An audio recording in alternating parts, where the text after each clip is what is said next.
portent un gros signe ostentatoire religieux, on dirait qu'ils veulent dire aux gens, ils veulent faire un spectacle de leur religion. Ils veulent envoyer un message. C'est plus qu'une conviction personnelle. C'est comme s'ils se promenaient avec une affiche quasiment. Regardez, je suis musulman, je suis juif, je suis catholique. Certainement. Vous savez, il y a des sociologues qui ont étudié le message du vêtement. Et le vêtement, ça parle. Ça dit quelque chose. Si je suis habillé ainsi, ça veut dire que je porte ce costume-là, pas pour rien, parce que je suis devant des milliers de téléspectateurs que je respecte comme vous. Les gens de la FTQ Construction en s'habillant comme Sabé tantôt, ils venaient de lancer un message. Vous voulez parler du message que leurs vêtements, que leur allure, ils n'avaient même pas besoin de parler, mais déjà cela. Le vêtement parle, l'allure parle. Bon, ben, écoutez... Est-ce que ça veut dire ça? Parce qu'il y a des gens qui disent la laïcité pour les autres religions, mais pas pour la religion catholique. Est-ce que ça veut dire, ça, qu'il faut aussi enlever les crucifix?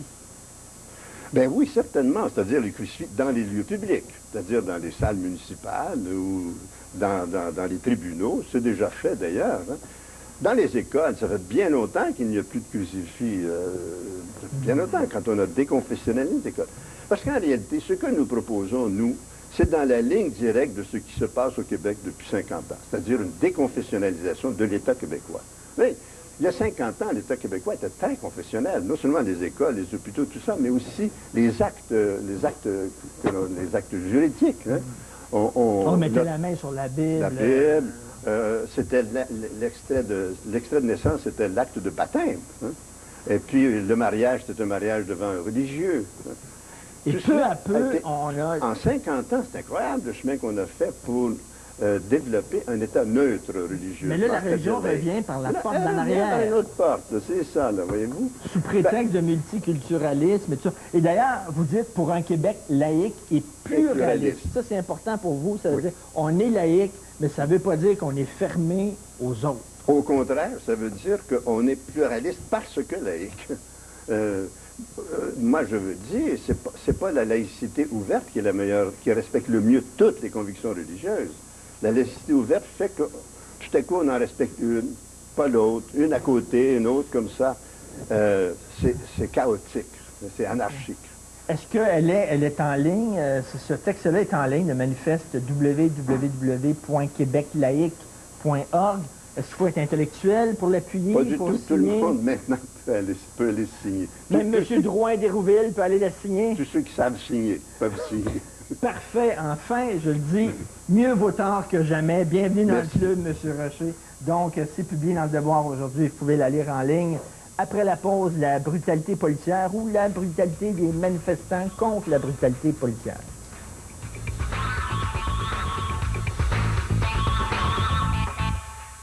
Cette saison, partez en Honda TRX 420, le VTT le plus vendu au pays, à partir de 6 599 $, incluant un rabais jusqu'à 1 500 $. De plus, obtenez 12 mois de garantie additionnelle. Disponible chez votre concessionnaire Honda. À la Casa Grecque, nous vous avons préparé tout un festin. Pour un temps limité, savourez une délicieuse brochette de poulet avec 3 crevettes papillons à seulement 9,99 $. À ce prix-là, pourquoi manger chez soi? Amenez toute la famille et n'oubliez pas d'apporter votre vin.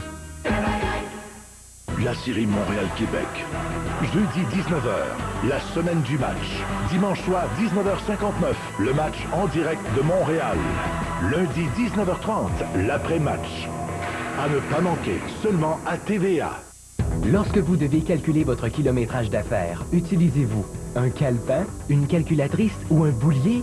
Et si on le faisait pour vous? Voici Autotrac, l'outil indispensable pour tous ceux qui déduisent leurs dépenses de véhicule dans le cadre de leur travail. À l'aide d'un GPS et des ondes cellulaires, Autotrac note automatiquement tous vos déplacements et génère en plus des rapports avec précision. Et avec l'augmentation des vérifications fiscales ainsi que des législations en place, Autotrac protège et maximise vos déductions fiscales. Consultez autotrac.ca. Le matin, on est complices.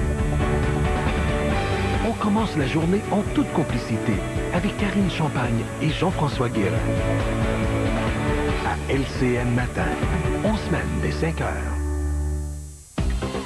New York, son énergie et tout ce qui la fait vibrer.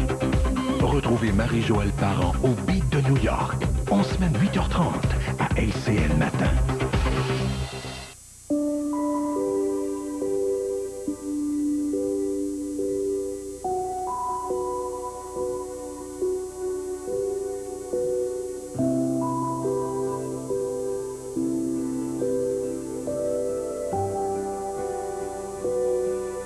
au nom de tous ceux et celles touchés de près ou de loin.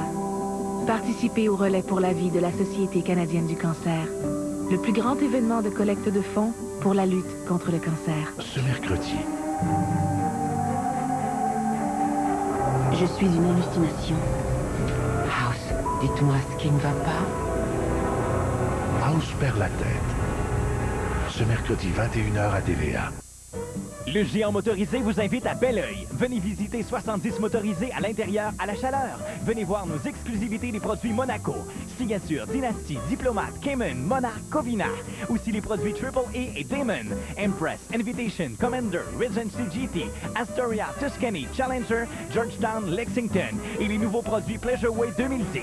Le géant motorisé. 1600 rue Louis Marchand à Belleuil dans le parc industriel, à l'arrière des maisons Bonneville. Sortie 112 de l'autoroute 20. Quand une nouvelle arrive, elle arrive sur lcn.canoë.ca. Plus interactive, plus rapide. La nouvelle façon de voir la nouvelle sous tous les angles possibles. Connectez-vous sur la nouvelle lcn.canoë.ca.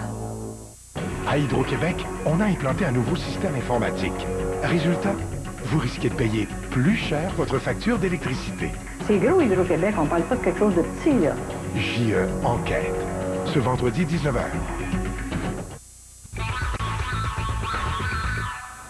Je vous ai demandé sur mon blog ce que vous pensiez de la brutalité policière et de la manifestation d'hier. Je vous rappelle que mon blog est sur la page, le site Internet de Canoë. On a reçu plusieurs commentaires. On en lit 4. Jean Bourque. Il faut arrêter de penser que les policiers doivent être copains avec tout le monde. Ils sont là pour faire un travail et non pour se faire aimer. Il n'y a rien qui peut justifier le fait de sauter sur un policier, qu'on soit blanc, noir, latino ou violet avec des picots jaunes. Quand les associations contre la brutalité policière brandissent des pancartes à l'effigie de Freddy Villanueva, ils perdent beaucoup de crédibilité. Jeanne dit, chaque fois que les militants contre la brutalité policière manifestent, il y a toujours de la violence, on voit ça, là. Ils sont armés, ils ont le visage caché, ils provoquent les policiers.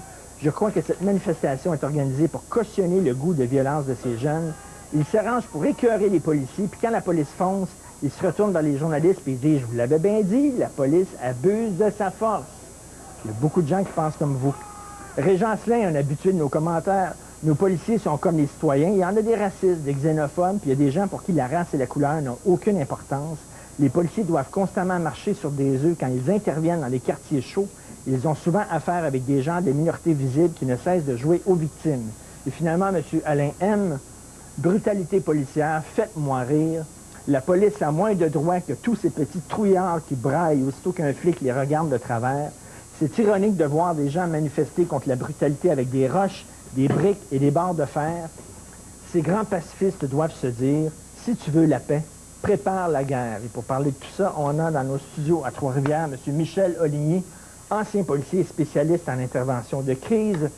Monsieur Oligny, on va revenir sur la manifestation d'hier. Aujourd'hui, dans la presse, il y a une chroniqueuse qui envoie des blâmes à tout le monde. Elle dit, oui, les jeunes, c'est vrai, se sont énervés, ils étaient violents, ils ont agi comme des sauvages, mais les policiers les ont provoqués. Est-ce que c'est votre lecture, vous, des faits? Absolument pas, monsieur. Écoutez, là, je voudrais bien voir où les policiers ont fait une forme de... Ils n'ont fait aucune provocation hier. Par contre, ce qu'on doit dire, dans une société de droit comme chez nous, ils ont des droits. Ils peuvent, regardez là, ils peuvent aller où est-ce qu'ils veulent sans dire le parcours. Ils peuvent se promener avec un truc sur la tête, même une grosse cagoule noire. Mais qui dit droit veut dire aussi responsabilité. Et je suis d'avis que ces gens-là, malheureusement, surtout les leaders, ont manqué à leur responsabilité comme simples citoyens. Puis de la brutalité, il y en aura tout le temps. Oui, il y a des fois que pour des raisons X, puis il faut les dénoncer. Notre société, mais je dois vous dire qu'en Amérique du Nord, la police de Montréal, la Sûreté, on est reconnu pour des gens qui, lors de grandes manifestations, on est top-notch. Excusez-moi le terme anglais. Écoutez, je reviens à la manifestation. Il y a un jeune là, qui se présente là, dans une manifestation avec une cagoule. On n'a pas besoin d'avoir la tête à Papineau pour se rendre compte, pour avoir des doutes que ce gars-là veut causer du grabuge. Est-ce qu'on ne devrait pas... Il y a des gens qui disent qu'on devrait peut-être interdire justement le port de masque et de cagoule lors de manifestations. Ben si tu portes une cagoule, c'est parce que tu ne veux pas être reconnu, tu ne veux pas être photographié, c'est parce que tu t'apprêtes à causer des gestes illégaux. Exactement. Écoutez, la même personne, elle se présente devant une banque avec une cagoule sur la tête, mais je pense que l'agent exemple, je pense que les gardiens dans les banques vont les tirer. Écoutez, là, voyons donc, là. Ils ont le droit de manifester, mais moi, les cagoules sur la tête, les masques, je me demande bien pour quel motif et pour quelle raison. Parce qu'ils veulent être incognito. Les policiers sont des gens comme tout le monde, mais ils ne devraient pas agir comme tout le monde. Ils doivent être parfaits. Vous dites que oui, il y a des gens qui m'ont écrit en disant il y a des policiers racistes, c'est comme dans la population en général. Absolument. Ben, je m'excuse, mais non, les policiers, c'est pas la population en général. Ils représentent l'État et l'État ne devrait pas être raciste. Donc le policier a l'obligation d'agir encore, de se comporter de façon encore meilleure que la population en général, que le simple citoyen, non? Vous avez raison. Effectivement, les gens, la population, elle s'attend à ce que les policiers soient au-delà de tout soupçon, avec une attitude et un comportement très éthique. Par contre, l'homme étant ce qu'il est, je me rappelle, moi, pendant la crise Aroka, à Châteauguay, lorsque la nuit tombait, il y avait des jeunes voyous avec des frondes, avec aussi des gros boulets, je veux dire, des gros boulons. Ils lançaient ça chez nos confrères. Alors, lorsqu'on est en ligne numéro 1, 2 et 3, puis qu'on voit pendant 1 heure de temps des voyous qui blessent nos collègues, blessent les gens, bien, c'est bien une valeur. Et c'est triste. Mais lorsque on disait, on nettoie de la place, c'était pas beau. Maintenant, on a travaillé là-dessus. Il y a de la formation. Mais écoutez, trop, c'est comme passé, là. Voyons donc. Trouvez-vous que les policiers, là, maintenant, ont un peu des menottes? Il y a des policiers. Moi, je suis allé à Nicolette, j'ai rencontré des policiers, puis ils m'ont dit, trop, c'est comme pas assez. On est tombé dans l'extrême dans l'extrême inverse, c'est-à-dire que maintenant, on nous demande d'agir comme si on était des scouts, des travailleurs sociaux, ce que nous ne sommes pas. Exactement ça. Écoutez, le premier volet, c'est de protéger les gens. Bon, mais écoutez, là, moi, quand je vois des gens qui se font lancer des roches, même les voyous vont s'en prendre à des simples citoyens, des gars ou des femmes qui ont une business, cassent des vitres, ils n'ont pas d'assurance, on ne peut pas rien faire. Ben voyons donc, tabarouette, lorsque dans une manifestation, ça dérape, c'est la responsabilité. Les gens, ils s'attendent à ce qu'on mette de l'ordre. Mais hors des ordres, je peux bien, moi, il a donné un coup de bâton en pleine face. Voyons donc, ça, c'est injustifié. Mais lorsqu'ils résistent, hier soir, les jeunes avaient même des petits cocktails Molotov. Ça, là, ça brûle des gens.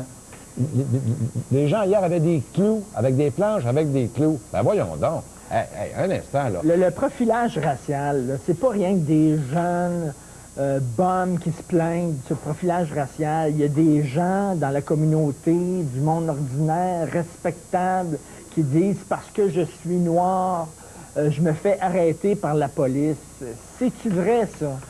C'est une minorité. C'est une minorité. Dans tous les groupes, autant, regardez, moi, exemple, dans les années 80, lorsque j'étais sur la route, là, ben des noirs, puis des rouges, puis des jaunes, on ne rencontrait pas gros, en tout cas, dans ma région. Alors, donc, à cette époque-là, vous m'arrêtez parce que j'ai un vieux char. Non. Vous m'arrêtez parce que j'ai des cheveux longs. Non. Parce que les cheveux longs, ils vont trop vite. Puis ton vieux char, il va trop vite. Regardez, il y aura toujours ça. Il y a une minorité de gens qui vont jouer à la victime. Moi, je vous dis très franchement, je vais arrêter mes collègues à l'heure actuelle arrêtent des Noirs, des Asiatiques. On n'a pas aucun problème. La majorité de ces gens-là veulent vivre en paix ici. Mais il y aura toujours des bombes. Écoutez, est-ce que ça se peut aussi, c'est parce qu'il y a des quartiers où il y a une plus forte majorité de gens des communautés ethniques? Par exemple, dans le quartier chinois, je suis sûr qu'on arrête plus de Chinois que de Blancs. Pourquoi? Parce qu'il y a plus de Chinois que de Blancs dans le quartier chinois. C'est ça qui est mais je vais vous dire une autre affaire, par exemple. Et ça, les policiers peuvent pas le dire. Il y a des policiers de Montréal, puis là, je suis pas sûr que là, on va faire un gros scandale. Là. Il y a des policiers qui évitent, à moins qu'ils soient obligés de se rendre dans certains quartiers. Parce qu'ils savent que si ils rentrent là, ça va être en partant le trouble. Alors, je dis, allô, police, là, un instant. Alors, lorsque notre propre police évite des quartiers chauds, bien, un instant, on est dans le trouble, là. Il y a des intervenants qui m'ont dit, les intervenants noirs de Montréal-Nord, qui m'ont dit, les policiers, ils connaissent les membres de gangs de rue, ils savent c'est qui, puis pourtant, ils nous écœurent alors qu'ils savent fort bien qu'on ne fait pas partie des gangs de rue. On a l'impression que pour ces policiers-là, tous les Noirs se ressemblent. C'est comme on dit des fois, tous les Chinois se ressemblent. Ben oui, mais c'est un jeu discriminatoire, là. Absolument. Non? Moi, je vous dis que si des Noirs, des gens, ou n'importe quel groupe, il se fait écœurer, comme le terme, par des policiers, bien écoutez, dénoncez-les, monsieur. Dénoncez-les, puis il faut le faire à bord de ça. Bon, mais par contre, c'est une minorité. Et comme vous disiez tantôt, oui, dans la police, il y en a des nonos, ils passent, il y a quelques racistes, il y a des sexistes. Lorsque les femmes sont rentrées dans la police dans les années, là mettons, 25-30 ans, c'était épouvantable, ce qu'on attendait des fois de certains de nos collègues. Mais c'est une minorité. Par contre, le groupe de la police, la société de police, on ne tolère pas dans nos groupes des gens qui nous mettent dans le trouble, qui nous font passer en bon français pour des deux de pique. Est-ce qu'il y a de plus en plus de Noirs qui vont étudier pour devenir policiers? Vous êtes à Nicolette, vous? Malheureusement, pas assez. Moi, je ne suis plus à Nicolette, là, mais il y a des campagnes. Ouais. La Sûreté en fait, mais malheureusement, ces groupes-là, et pour une raison, souvent, il y a des gens de groupes ethniques qui voudraient bien faire une belle carrière là-dedans, mais souvent, les parents ne veulent pas, parce que pour eux, la police, c'est synonyme de répression. Merci beaucoup, M. Michel Oligny. C'était Michel Oligny, ancien policier et spécialiste en intervention de crise. Et demain, on va parler de cette loi qui devrait être annoncée là, sur les jeunes contrevenants. Est-ce qu'on devrait donner des peines plus sévères à des mineurs qui commettent des crimes graves? On en parle à partir de 12h30. Bonne journée.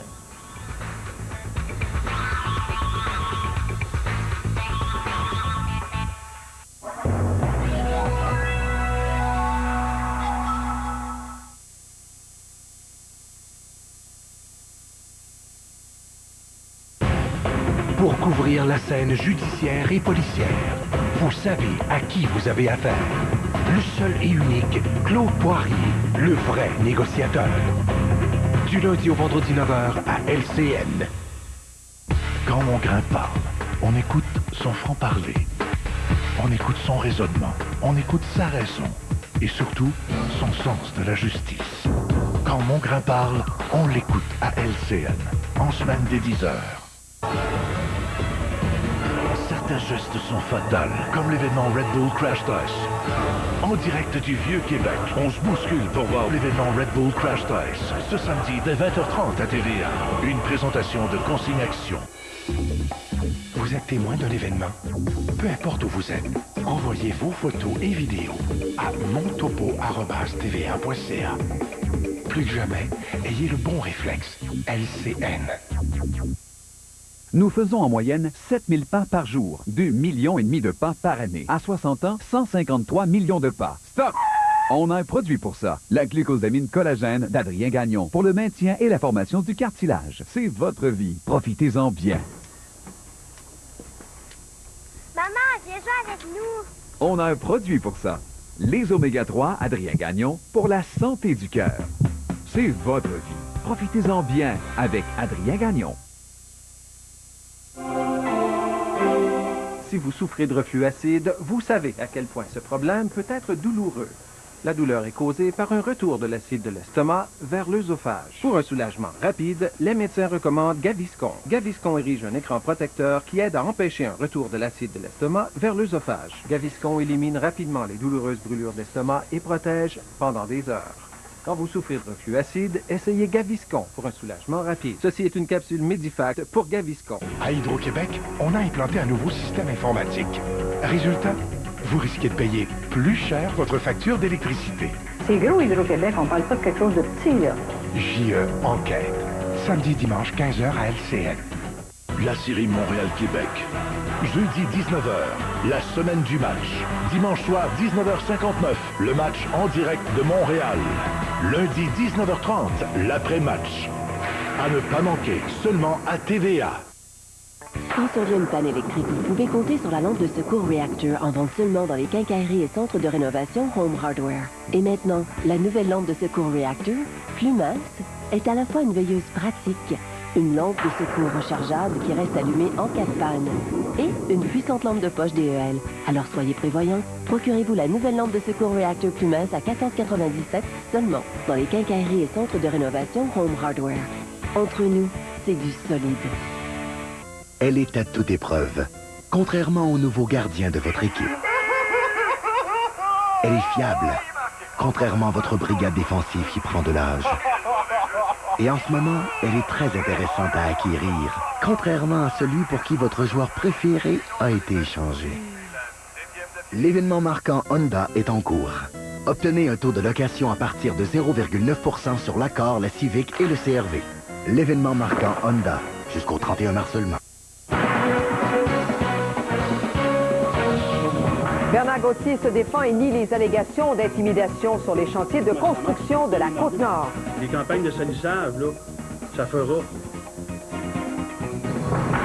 Notre série des Québécois dans le rouge, pourquoi Hydro-Québec verse 150 millions par année pour une centrale thermique inutile. Bonsoir et bienvenue à l'antenne de LCN. Bernard Gauthier continue de nier toutes les allégations d'intimidation ou de discrimination sur les chantiers de construction de la Côte-Nord. Le délégué syndical de la FTQ Construction, qu'on surnomme Rambo, affirme que les plaintes viennent de travailleurs frustrés et incompétents. Alexandre Quentin. Une trentaine d'opérateurs de machinerie lourde étaient présents, bien en vue, à la conférence de presse de Bernard Gauthier. Démonstration de solidarité au sein d'un syndicat qui se fait critiquer de toutes parts depuis plusieurs jours. Allégations d'intimidation, de taxage et de violence sur les chantiers de la Côte-Nord. Le principal intéressé nie en bloc. Regardez, là, il n'y en a pas eu de violence. Oui, ça parle fort chez les chantiers de construction, c'est normal, puis ça parle fort partout ce qu'on voit dans n'importe quelle industrie que tu vas aller, ça peut discuter fort. C'est normal, ça. En autant qu'il n'y a pas d'intimidation, puis de menace, puis rien de ça, là. Le reste, c'est pas bien grave. Bernard Gauthier répète que la FTQ Construction respecte la liberté syndicale. Je n'oblige personne à faire partie de mon local. Il accuse des médias de lui avoir créé une image de fier à bras. J'avais peur de moi-même, là. Un à un, il a répondu à ses détracteurs, entre autres, aux responsables du mouvement de protestation des travailleurs de la Mingani. Monsieur Petitpas, là, c'en est un, ça, qu'on a sorti de notre local, parce que c'est un monsieur qui adorait faire l'intimidation puis des menaces. Bref, Bernard Gauthier estime que les ennemis de la FTQ disent des faussetés et que les médias en rajoutent. Puis les campagnes de salissage, là, ça fera.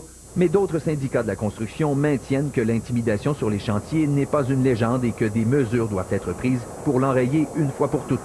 Comment se fait-il que depuis 40 ans, on parle encore d'intimidation, de discrimination, de collusion dans l'industrie de la construction? Nous, ça fait longtemps qu'on revendique la commission d'enquête pour avoir un portrait de la situation, là.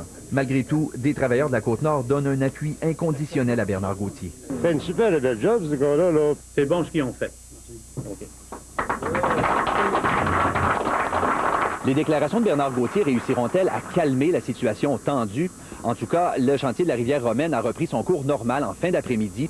Hydro-Québec a rassuré les manifestants qui bloquaient le chantier depuis hier matin au sujet de la délicate question de l'embauche locale. Alexandre Quentin, TVA Nouvelles, Sept-Îles. Bien sûr que le sujet a continué d'alimenter les débats à l'Assemblée nationale. Ces deux sorties là, de Bernard Gauthier aujourd'hui et Richard Goyette hier sont loin d'avoir calmé le jeu. Aujourd'hui, le ministre de l'Emploi, Sam Ahmad, a dit qu'il était fort préoccupé pour les travailleurs sur les chantiers, mais aussi pour tous les citoyens de la Côte-Nord. Robert Touffe. Ni Bernard Rambo Gauthier, ni son patron, le directeur général de la FTQ Construction, Richard Goyette, ne sont parvenus à émouvoir et rassurer le gouvernement Charest. Il y a 4 inspecteurs de la Commission de la construction sur la Côte-Nord, et incluant l'inspecteur en chef. Le gouvernement envoie des renforts sur la Côte-Nord pour faire enquête sur les allégations d'intimidation. Pas question pour l'instant de penser implanter un bureau de placement indépendant pour les travailleurs de la construction. Avant de jouer dans le système, même si on joue dans le système, tant que les pommes pourries sont encore dans le système, ça ne change rien. Donc, il y a des pommes Alors pourries? là, pour le moment, on veut sortir toutes les pommes pourries. On travaille pour les sortir. M. Ahmad a refusé de dire si pour lui, Bernard Gauthier fait partie des pommes pourries. Mais une chose est sûre, Québec n'a pas aimé les répercussions. On ne peut pas laisser un chantier de 7,5 milliards de dollars fermé. La vice-première ministre en a profité pour répliquer aux attaques de Pauline Marois à l'endroit de son chef, Jean Charest, et du financement du Parti libéral. Jamais à notre connaissance, un chef du Parti québécois a été aussi bas dans ses propos à l'endroit d'un premier ministre qui, lui, au-delà de la personne qu'il est, représente une institution. Je le déplore personnellement que la chef de l'opposition officielle, au lieu de se camper dans un rôle de Rambo. Jacques Dupuis a pris le relais, mais Mme Marois avait une défense toute prête. Elle a cité l'ancien ministre libéral de la Justice, Marc Bellemare. Celui-ci dit qu'il pourrait révéler des choses compromettantes sur le financement du Parti libéral et des liens avec l'industrie de la construction si une commission d'enquête est appelée. S'il y a une assignation qui m'est transmise, puis on me demande, ben là, je verrai à ce moment-là. Est-ce que le premier ministre va accorder à son ancien procureur général et à tous ceux qui ont des révélations à faire le bénéfice d'avoir une commission d'enquête pour avoir la vérité sur la construction? Bref, comme vous pouvez le constater, ce n'est pas seulement sur les chantiers de construction que ça joue dur. Robert Plouffe, TVA Nouvelles, à Québec. L'ex-dirigeant de la FTQ Construction, Jocelyn Dupuis, a contribué à la caisse du Parti québécois selon la presse canadienne. Celui qui est recherché pour fraude et fabrication de faux a fait un don variant entre 250 et 450 $ à chaque année entre 2003 et 2007.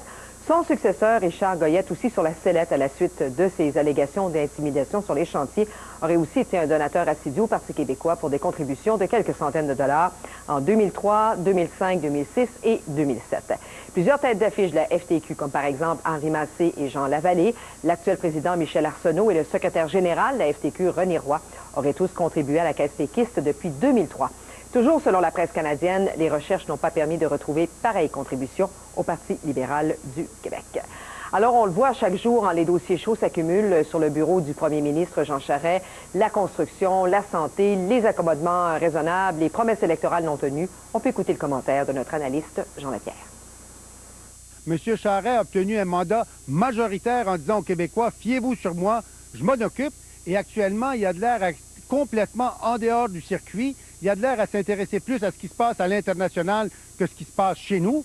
Et les gens sont très inquiets. On est dans le milieu d'une crise économique, on n'en est pas sorti, puis on a l'impression qu'on a un premier ministre totalement absent. C'est une équipe fatiguée. On me dit qu'il y a plus que la moitié des ministres qui ne veulent pas se représenter, donc ils sont là un peu comme des pré-retraités. Et sincèrement, M. Charest devrait brasser son cabinet, remanier son cabinet, fouetter son équipe, mais surtout leur donner un sens de direction, parce qu'actuellement, chacun s'en va à la petite semaine. On a l'impression qu'il n'y a pas d'orientation dans ce gouvernement-là, pas de direction. Ottawa, maintenant, une première ce soir pour Stephen Harper. Il a répondu aux questions des internautes sur le site YouTube. Plusieurs sujets d'actualité ont été abordés, mais aussi d'autres, comme la décriminalisation de la marijuana. Mathieu Bellemare. 1800 questions ont été posées, soit en vidéo, soit en texte. Des quelques 1800 questions reçues sur Internet, le premier ministre a répondu à 12 d'entre elles. Des questions qui portaient sur des sujets d'actualité comme le déficit. Ce n'est pas un déficit structurel, ça veut dire un déficit permanent. Ce n'est pas ça. Les réponses de Stephen Harper étaient assez longues, visiblement bien préparées. De l'aide à l'Afrique en passant par la réforme du Sénat, la torture de prisonniers afghans et l'environnement, plusieurs sujets ont été abordés. Plusieurs questions étaient d'ordre économique. Une demandait au gouvernement de mieux protéger les fonds de pension des travailleurs aux prises avec des compagnies en faillite. Nous avons introduit, en collaboration avec les provinces, des changements pour mieux protéger des plans de pension privés. Nous avons changé des règles dans plusieurs cas. Sur les 12 questions, 3 ont été posées en français, dont une qui laisse perplexe. Pouvez-vous faire un nouveau référendum sur la souveraineté du Québec? Ça ne serait jamais un choix de notre gouvernement. Un exercice de relations publiques sans plus pour ce spécialiste des communications. A priori, là, c'est une façon d'éviter les questions des journalistes. Vous savez très bien que les journalistes, s'ils sont devant le premier ministre, ils ne vont pas nécessairement poser des questions qu'ils ont envie de se faire poser, puis ils ne choisiront pas non plus. La question qui a été le plus posée par les internautes touche la décriminalisation de la marijuana. C'est non, dit Stephen Harper, qui reste sur ses positions. Mathieu Bellemare, TVA Nouvelles, Montréal. Et puis, le gouvernement conservateur revient à la charge pour sévir contre les jeunes contrevenants, mais cette fois-ci, il tente d'éviter les foudres de ses opposants. Les conservateurs indiquent qu'il n'est pas question d'envoyer des jeunes en prison. Le projet de loi demanderait aux tribunaux d'envisager une peine d'adulte pour les jeunes contrevenants violents ou récidivistes de plus de 14 ans, coupables de crimes les plus violents, les plus graves, comme des meurtres ou des voies de fait graves. Et ces jeunes contrevenants de moins de 18 ans purgeraient leur peine dans un centre pour jeunes uniquement. Les provinces pourraient fixer aussi l'âge auquel les jeunes criminels seront susceptibles de recevoir une peine pour adultes. Ce projet porte le nom de loi Sébastien en mémoire de Sébastien Lacasse, Assassiné en pleine rue à Laval par un groupe de jeunes. La mère de Sébastien Lacasse était dans nos studios en soirée. Elle est très émue qu'on ait donné le nom de son fils à la loi et souhaite qu'on pensera désormais davantage aux victimes. Ah, c'était très touchant, puis j'ai eu beaucoup d'émotions quand on sortit. C'était gratifiant aussi pour nous autres de voir que c'était vraiment... de voir qu'une loi va porter le nom de Sébastien, c'est comme si Sébastien n'était pas décédé pour rien. Oui, c'est un premier pas dans la bonne direction. Je crois qu'il faut avancer petit pas par petit pas. Et ça démontre qu'il commence à penser que la protection des citoyens aussi, parce qu'on ne parle pas souvent de la protection des citoyens, puis je pense que c'est très important. Les gens, je pense, en ont assez, ont peur aussi, puis là, on commence à parler d'eux. Je trouve ça très important. Des milliers d'opposants au gouvernement ont versé leur sang en Thaïlande. Des protestataires ont fait la file durant des heures pour donner du sang. Ils ont recueilli 300 litres en tout qu'ils sont ensuite allés répandre devant le siège du gouvernement.